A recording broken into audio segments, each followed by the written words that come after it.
Avant de commencer, n'hésitez pas à vous abonner à la chaîne et d'être courtois dans les commentaires. Du côté du Mali, quelles sont les réelles motivations et intentions d'Assimi Goïta? En effet, le pouvoir de la junte militaire rabat les cartes de l'ordre géopolitique, notamment la carte de la souveraineté, dans le but de rester longtemps au pouvoir sans qu'autre État ne s'ingère dans les affaires de sa cuisine interne.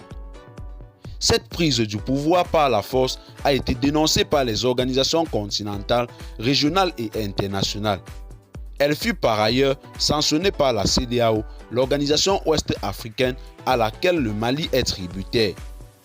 Un embargo économique et financier a été retenu afin de faire plier la junte militaire, à écourter la transition et revenir au plus tôt à l'ordre constitutionnel. Ce blocus économique et financier a été par ailleurs levé par la CEDEAO après l'acquiescement des autorités maliennes à revoir leur position pour un retour à l'ordre constitutionnel. En effet, la Côte d'Ivoire et le Sénégal étant les pays dont dépend le Mali pour ses exportations et importations, ont suivi à la lettre les recommandations de l'organisation sous-régionale.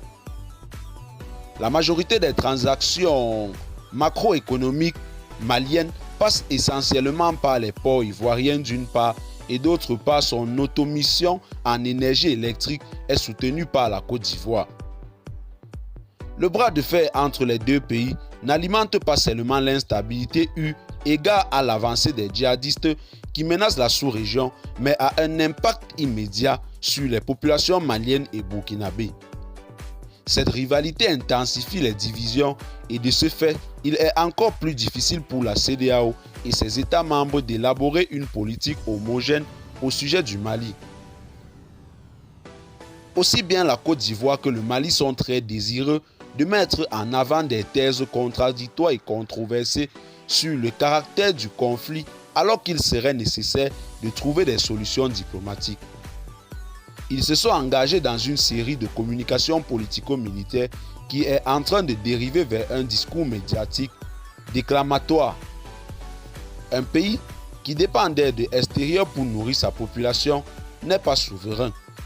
En effet, pour Bamako, sa description de la Côte d'Ivoire comme étant résolue à déstabiliser Assimi Goïta a alimenté la thèse officielle selon laquelle des forces extérieures essaient de saboter le Mali et sa junte au pouvoir en plein essor militaire avec Wagner. Terme clé de manipulation des dirigeants maliens lorsqu'ils expliquent leurs objectifs de politique à leurs concitoyens. Eh bien, chers téléspectateurs, c'est tout pour cette note d'information.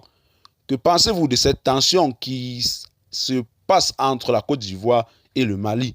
Laissez-nous en commentaire vos impressions et à très bientôt pour une nouvelle note d'information.